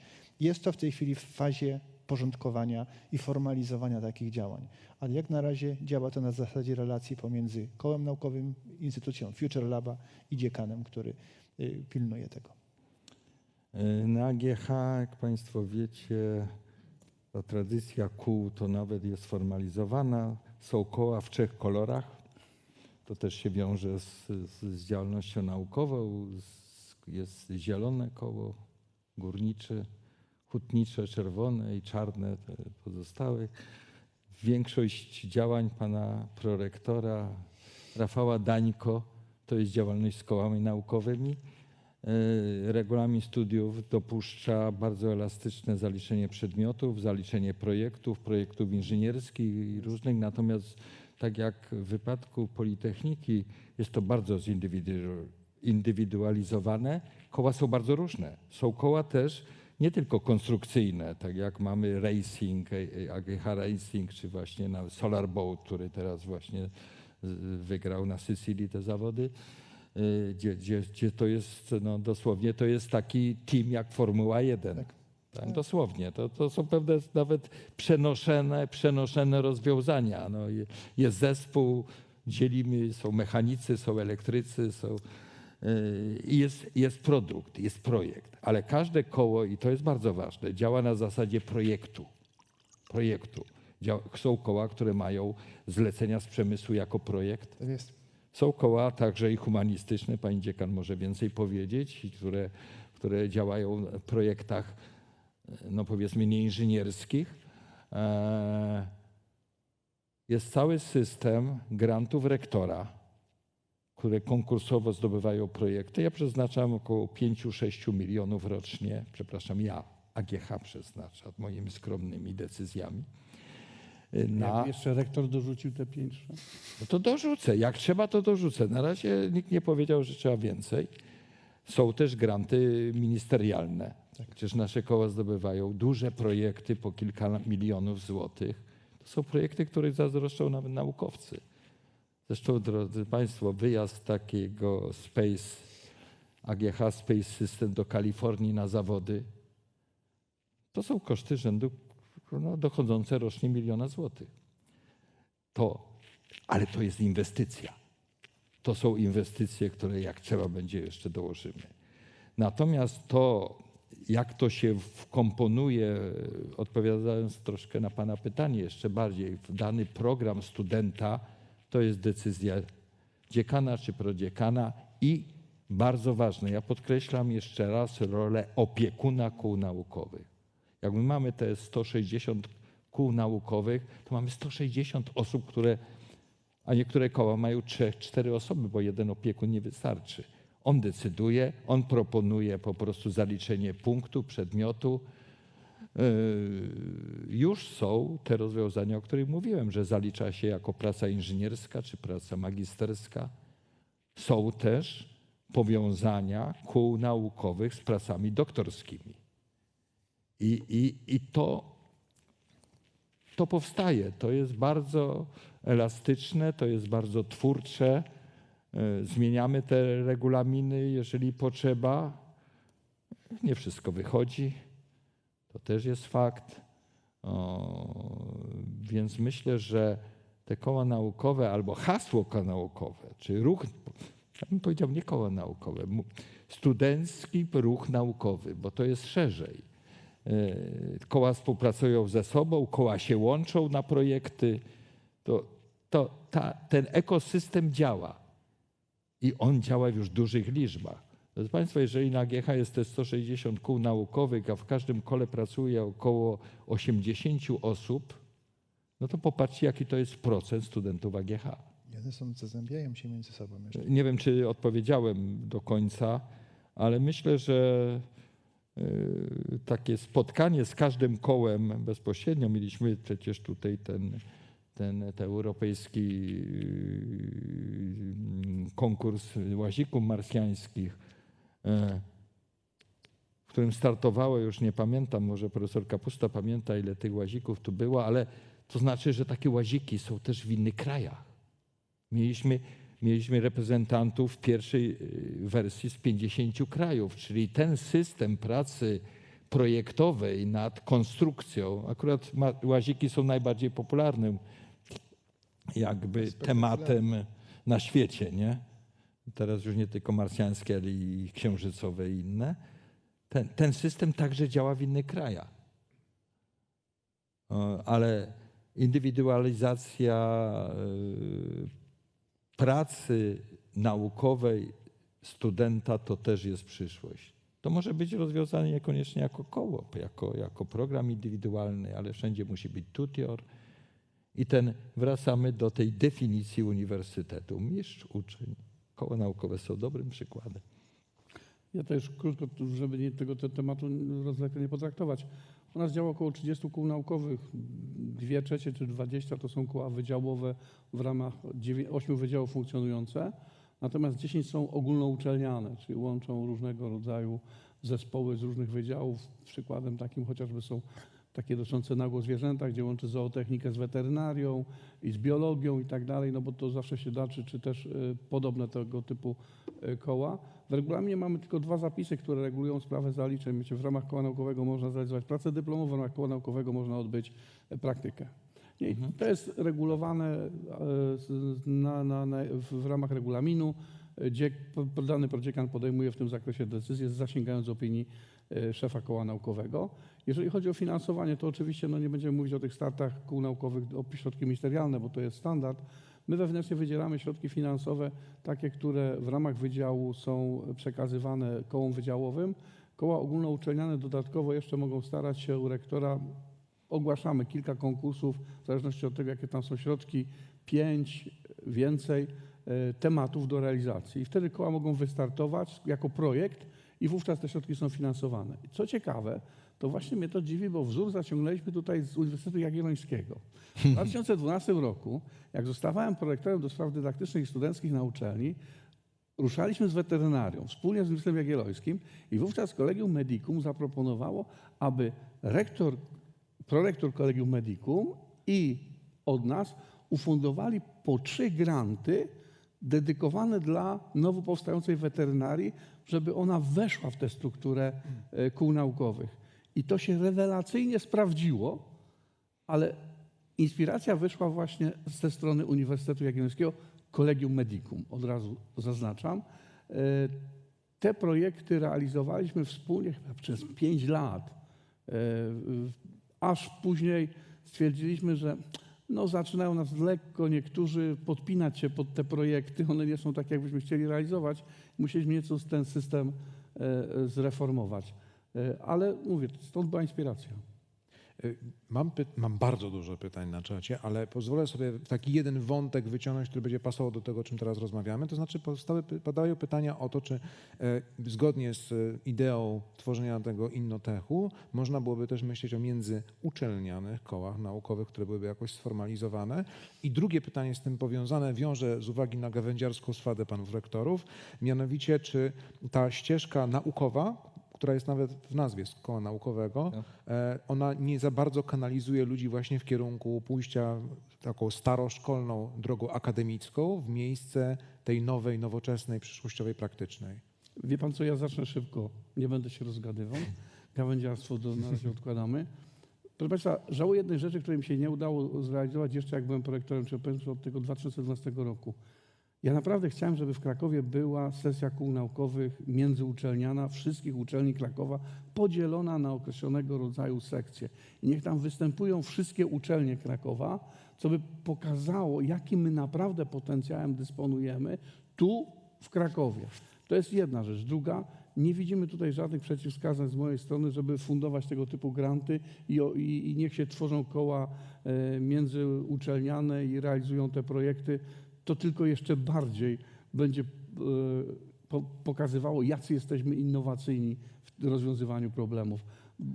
Proszę pana, każdy z nas, jak patrzy, to dysponuje kadrą, która jest w stanie każdemu dać inne spojrzenie, a to już jest inspirujące.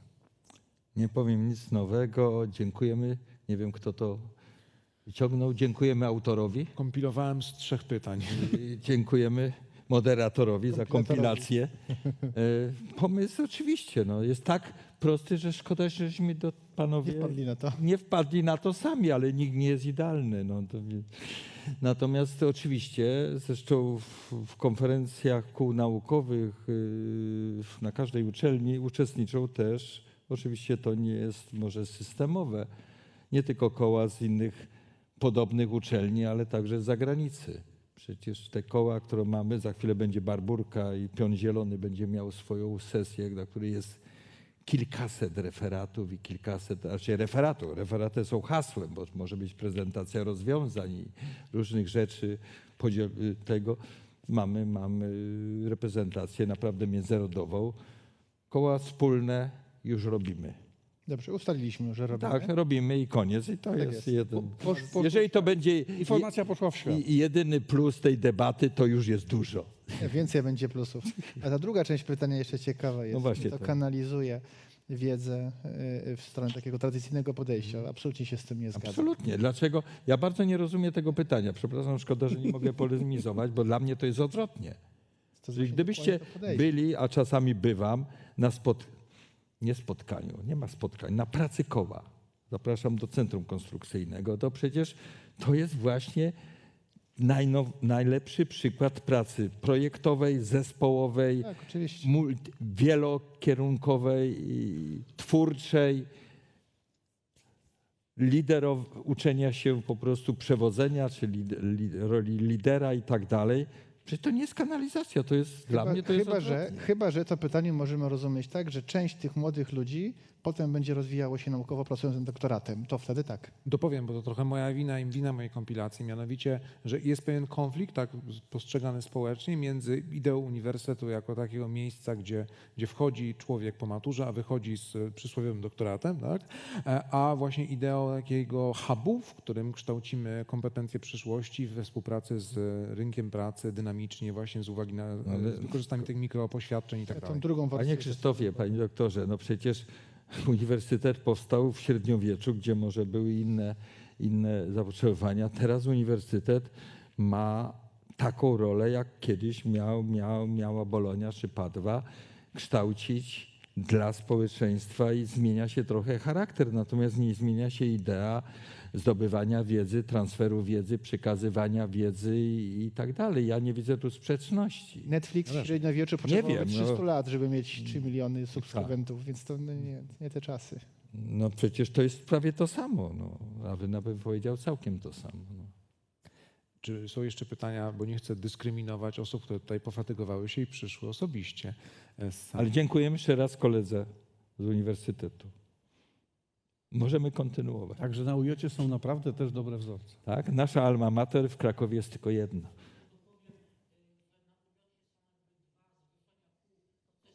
Medicum działa tylko dodam, że to, co jest na Collegium Medicum na UJ-cie, działa według innych zasad, według innego uzusu od Aha. tego, co jest na całej reszcie uniwersytetu. Więc dokonałbym tego rozróżnienia tylko. No ale w kierunkach ścisłych, fizyka, biotechnologia, to są podobne mechanizmy. Ja zdaję sobie sprawę, że produkt czy projekt inżynierski może być troszkę inny niż działalność koła na przykład w zakresie humanistycznym. Ale idea jest podobna. Trzeba mieć projekt, czyli cel. Tym celem może być opracowanie pewnych zasad. Nie chcę tworzyć tutaj. Pani dziekan by więcej powiedziała na ten temat. Pani dziekan Barbara. Powinniśmy panią dziekan chyba zaprosić w ogóle. No to Cztery zaraz razy. zaraz Mogę tutaj zwolnić zrobimy miejsce. krzesełko. Mikrofon dla pani dziekan. Pani. Ja tylko bym się chciała pochwalić, że my od lat już Tak. wielu realizujemy takie studia na naszym wydziale jak informatyka społeczna. I to jest właśnie to, o czym panowie byli łaskawi tutaj mówić. To jest to połączenie i uczenie tych kompetencji, które są potrzebne informatykom w dzisiejszym świecie, żeby sprostać tym wszystkim wyzwaniom. Także no... Dzięki pracy pani dziekan i zespołowi prawdopodobnie dzisiaj informatycy są rozumieni przez więcej społeczeństwa niż kiedyś. Kiedyś w ogóle się nie szło z nimi dogadać. Dokładnie. I rozumieją, jak instalować te różne oprogramowania, Oczywiście. żeby to służyło. I czasami nawet po co I instalować. po co? I przestają tak siedzieć w tych komputerach, prawda? Tak. Ja chciałam tylko wyrazić swój ogromny szacunek, uznanie, że mówiąc o tych wszystkich wyzwaniach przyszłości, tak po dżentelmeńsku mało o finansach było, bo ja jestem ciekawa, jak te nasze uczelnie sobie poradzą z tymi wyzwaniami ciągłego niedofinansowania, tym wyzwaniem ciągłego niedofinansowania, bo z tym się borykamy od lat, a nie widać na horyzoncie ratunku, że tak powiem, ale... Basiu, kochana, nie czuję się kompetentny, żeby odpowiedzieć na pytanie. Tak się fajnie rozmawiało. Tak się fajnie rozmawiało. No a zawsze zostaniemy sprowadzeni przez Panie na ziemię. No bo właśnie. I to nie było... Było o marzeniach, to trochę o realiach. Co w tych realiach? Znaczy ja Marzenia są Czy mogę takie, powiedzieć żeby coś? złotówki zamieniły się w euro. optymistycznie. Naprawdę. Odkąd pracuję na tej uczelni, to nie pamiętam sytuacji, żebyśmy mieli wystarczającą ilość środków. A już troszkę pracuję. I jakoś to Szczędziemy. idzie, to nie znaczy, że nie powinno być lepiej. Lecę do Stanfordu za chwilę. Tam jeden wydział ma budżet większy niż całe Ministerstwo W Nauki Polsce. To jest. i Szkolnictwa Wyższego w Polsce i nic więcej nie powiem.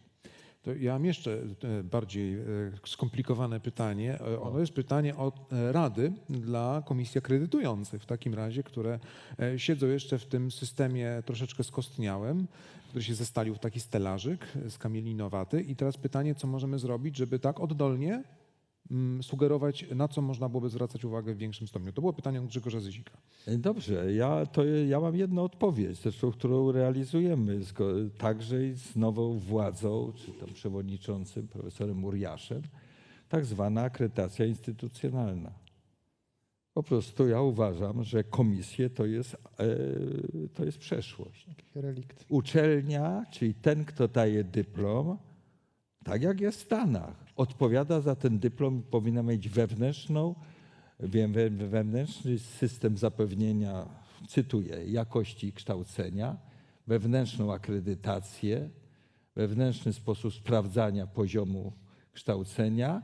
Natomiast od czasu do czasu ten system powinien być akredytowany. System. A nie poszczególne kierunki jak w tej chwili. I chcemy, i teraz mówię jako KRASP i jako rektorzy tu razem, zmienić charakter PAKI w Polsce. To było zresztą na ostatniej uchwale zdalnej Tak. podejmowane Tak. właśnie w tym programie. Pan profesor strategicznym. Uriasz, nowy szef, jeszcze nowy, bo to już kilka miesięcy trwa, jest wręcz entuzjastą, zresztą dlatego został powołany. On rozumie, o co chodzi. Już od lata był w pacy. I jest inżynierem. Jest inżynierem. Dlatego się łatwo z nim rozmawia. Znaczy się, no też się musimy mocno bić w piersi, no przecież eksperci są od nas. Bez dyskryminacji tego, nie nie było inżynierów. Proszę tak nie zrozumieć. To było spontaniczne. To jeszcze jedno praktyczne jest bardzo pytanie i bardzo mi się ono też podoba, mianowicie jak można byłoby doprowadzić do tego, żeby ten tryb zaliczenia, który ewidentnie też spodobał się wielu słuchającym nas studentów, mianowicie zaliczania z uwagi na jakąś praktyczną rzecz, która została zrobiona, w jaki sposób można byłoby delikatnie wyperswadować wykładowcom, że to jest rzeczywiście legalna forma zaliczenia, bo dobrze wiemy, że ten legalizm u nas się trzyma bardzo mocno i czasem trzeba twardych dyrektyw, żeby coś zmienić. Schodzimy na ziemię, tak? No i dobrze, bo to jest ta debata. Zgodnie z ustawą, nie, że punkt pierwszy, rektor wszystko może, punkt drugi, o ile inne przepisy wskazują, że nie może. Nie, drodzy Państwo, i teraz powiem coś chyba nic nowego, to znaczy dydaktykę realizuje się na dole. Możemy ustalić pewne zasady gry, mieć pewną ideę, natomiast realizuje się, no to jest kadra. No, ktoś to już kiedyś powiedział, nie chcę powiedzieć kto, że kadry. Jednak to jest kwestia zrozumienia wszystkich prowadzących i realizacji. Dla mnie w sposób oczywisty, nie niszcząc systemu, jest to, że każdy student powinien mieć indywidualny lub mniej lub bardziej tok studiów. Oczywiście w populacji 20 000 studentów nie jest to takie proste, ale w epoce cyfryzacji i nie tylko na pewno będzie to możliwe. No ale wracamy do tego sztywnego programu. No dzisiaj przecież w sylabusach musimy mieć napisane, jaka jest forma zaliczenia. Tak. Teraz, jeżeli ta forma zaliczenia nie będzie zgodna z tym, student może skarżyć. Dziękuję. Ale i zawsze wyjściem, pamiętam od zawsze, niezależnie od regulaminu, było to, że student może mieć indywidualny tok studiów, czy różnie się to nazywało. I na przykład wszyscy członkowie koła naukowego powinni mieć takie indywidualne formuły zaliczenia kształcenia i zacznijmy od tego. A to już jest kilka tysięcy osób. Plus otwartość wykładowców. Współczuję dziekanom, prodziekanom. Oj, Po to są. nie przesadzaj. Nie przesadzaj. Nam nikt nie współczuje. Nie, oczywiście nie zrobimy tego w sposób. I teraz Ja wam najgorszą naprawdę by rzeczą. współczuję. Panie doktorze, panie Krzysztofie, najgorszą rzeczą by było, gdybyśmy to narzucili Tak jest, administracyjnie. oczywiście. Narzucili administracyjnie. Musi być zrozumienie z obu stron. Bójmy się tego. To flexible, o którym ty mówiłeś, elastyczność w Flexible, programach, elastyczność w sposobach zaliczania, elastyczność w kształceniu studentów i przyszłych kadr. Oni sami się tej elastyczności będą musieli nauczyć, ci studenci, bo pójdą w taki świat. Po prostu. A poza tym studenci powinni to wymuszać. Wymuszać po prostu. Macie do tego, kochani studenci, prawo. Ja rektor wam to mówię. Poszło weter. Poszło weter, ale po to mówię, żeby poszło. Macie do tego prawo. Zresztą presja... A myślę, że narzędzia, te tools, te rozwiązania, oprócz tego, co nam zarzuca ustawa, na dole już są. Pewne już mamy. A jak nie mamy, to nam podpowiedzcie. To jeszcze mam takie jedno pytanie na koniec. Mam nadzieję, że nie dyskryminuję znowu publiki tutaj zgromadzonej. Proszę na mnie krzyczeć, gdybym tak robił. Ale Pana Krzysztofa proszę nie krzyczeć. Nie. Ale Proszę tylko sugerować. z tego, co widzę, chyba jest... nie ma zgłoszenia. Dobrze, to mam jeszcze pytanie, które będzie dukajowe bardzo. To znaczy użytkownik Faurin pyta, jak panowie rektorzy widzą możliwość rozwoju uczelni trzeciego wieku, idąc za Jackiem Dukajem. Może być tak, że piramida demograficzna tak się ułoży, że będzie wzrastać z biegiem lat liczba ewentualnych kandydatów, którzy są starsi. I pytanie, czy znowu to nie jest kolejny podział, który mieliśmy, że są uniwersytety trzeciego wieku i te normalne. I czy to pytanie, czy nie powinniśmy właśnie też iść w kierunku uelastycznienia i tej opozycji? Znaczy, dotychczas te wszystkie uniwersytety trzeciego wieku traktowane są jako forma hobby i do pełnienia wiedzy, a nie zawodu. Ja bym te rzeczy i mimo wszystko rozróżnił. Kształcenie podyplomowe, kształcenie przez całe życie staje się faktem, staje się częścią naszej działalności nierozerwalnie. Natomiast to, co dotyczy jakby tej troszkę bardziej zaawansowanej PESEL-owo grupy, to nie zawsze jest forma zdobywania wiedzy, bardziej zdobywania jakby miejsc, swojej samorealizacji. Tak dotychczas są prowadzone te formy Uniwersytetu Trzeciego Wieku, zresztą bardzo potrzebne i popularne. Ale to nie jest podstawowy ciąg kształcenia, tak mi się zdaje. To nie jest, ale zgadzam się z tym, natomiast zaangażowanie tych ludzi, którzy przychodzą na zajęcia, przechodzi wszelkie A granice. to oczywiście. Sale pękają w szwach, robią notatki, zdjęcia z prezentacji. To coś nieprawdopodobnego. Niedawno uruchomiliśmy nową inaugurację, mieliśmy roku na Uniwersytecie Trzeciego Wieku. Sala była pierwszy raz tak zapełniona w ciągu na wykładzie, więc to wszyscy byli mocno zaskoczeni, oczywiście pozytywnie. To też jest rola edukacyjna uniwersytetu jako taka i ona jest coraz bardziej ważna. Natomiast dla mnie też ważne jest może nie tak zaawansowane osoby w wieku. Oczywiście zawsze to jest wszystko jest względne, ale te formy kształcenia, rzeczywiście kształcenia dla rynku pracy, które zaspokajają te potrzeby zmiany pracy, całkowitej zmiany pracy, ratują ludzi z miejsc, gdzie utracili pracę. I to jest problem. To jest coś więcej niż kształcenie podyplomowe. To jest jakby otwarcie się na kształcenie dla osób w wieku 40-50 lat. To są inne nabory. Już tego formy, to pytanie jest bardzo, bardzo mądre, dlatego że tego typu formy kształcenia w Stanach już istnieją. Ja powiem tak, że ciekawostką jest to, że w tym roku po raz pierwszy miałem szukanie protekcji, żeby ktoś nam wpisał do nas na Uniwersytet Trzeciego Wieku, bo tak oblegane były miejsca, ale mówię, taka ciekawostka tylko. Studia podyplomowe powstają jak grzyby po deszczu dzisiaj, bo są specjalistyczne, na bieżąco realizowane. Nie ma ograniczeń, że musi być 30% do wyboru treści i tak dalej. Nie? Ale teraz PAKA będzie kontrolowała ci. Ale mam nadzieję, że tam nie będzie wprowadzony element właśnie tego typu, dlatego że studia podyplomowe mają dzisiaj poruszyć aktualne problemy. Kadra, ta, która pójdzie kształcić na studiach podyplomowych, to jest najlepsza kadra na danej uczelni. Oczywiście. bo jest na bieżąco z tym, co się dzieje w przemyśle i w gospodarce i w społeczeństwie. Taka jest po prostu prawda. A przynajmniej do przypadkowych ludzi wepchnąć. Ja się cieszę wyjdzie. właśnie, że te studia podyplomowe się rozwijają. Widzimy to na studiach rolniczych, bo ja podawałem zresztą na inauguracji. Jeżeli Państwo nie wiecie, to tak się spytam mniej więcej, ile w Polsce rocznie studentów kończy studia drugiego stopnia na kierunkach takich jak rolnictwo, ogrodnictwo, zootechnika, rybactwo, mechanizacja rolnictwa i tak dalej, czy tradycyjnych kierunkach rolniczych rocznie w Polsce? W sztukach? W sztukach. 250 osób. Więc pytanie polega na tym, Fajnie. brakuje naprawdę osób, które by zasiliły w ogóle instytucje okołorolnicze. To jest raptem tylko 250 w Polsce. I teraz te studia podyplomowe to jest ten element, że oni zdobywają, ci, którzy skończyli inne kierunki studiów, że zdobywają to doświadczenie w tych branżach i przenoszą. I stąd było też i to, co ja Państwu powiedziałem, że system boloński się kończy. Studia drugiego stopnia to będą studia, które będą dążyły do zmiany zawodu. Tak. I te studia drugiego stopnia, dzisiaj będziemy musieli na te studia drugiego stopnia położyć szczególny nacisk, bo z kontynuowanych studentów zostaje nam ile? Kilkanaście, 20% w tym momencie? I tak się też zastanawiamy, to są osoby najczęściej, które nie znalazły na studiach pierwszego stopnia pracy, więc chcą sobie przedłużyć, bo na drugim stopniu znajdą. Tak bym mniej więcej to powiedział, patrząc na funkcjonowanie tych studiów.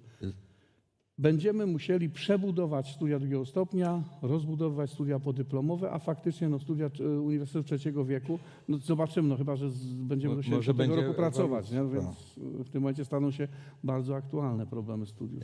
My zauważamy inną rzecz. Po prostu kwalifikacje na pierwszy stopień osób w wieku 40 lat. To jest właśnie to, o czym mówię. W Stanach po prostu staje się wręcz jednym z elementów kształcenia. Kształcenie dla osób jakby od początku, nie po maturze, tylko po Jakiejś przerwie. przejściach zawodowych. Po przejściach zawodowych i to staje się normalnym kształceniem. A oprócz tego widzimy wyraźną ewolucję studiów podyplomowych w kierunku, znowu to flexible pasuje, krótkich kursów, zamawianych kursów, poszczególnych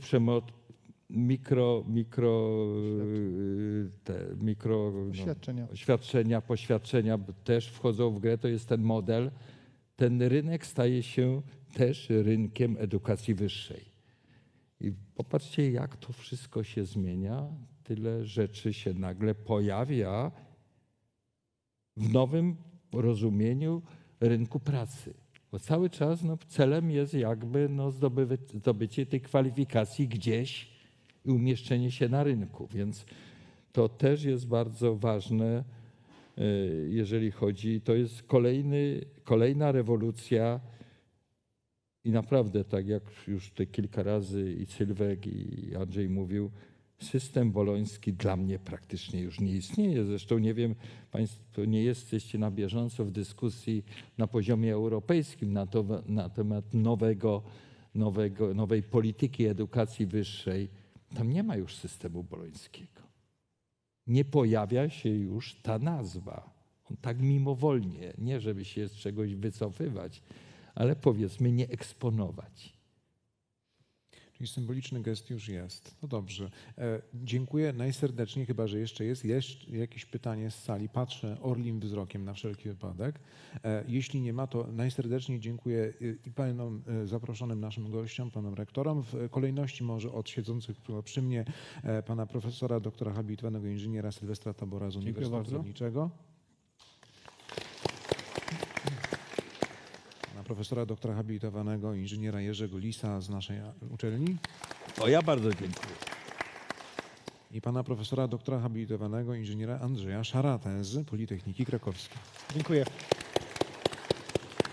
Dziękuję też wszystkim, którzy nas słuchali zdalnie. Zostałem także poproszony przez organizatorów AGH Nauka spotkania o zawiadomienie wszystkich was, słuchających i państwa, że następne spotkanie będzie poświęcone lodowcom.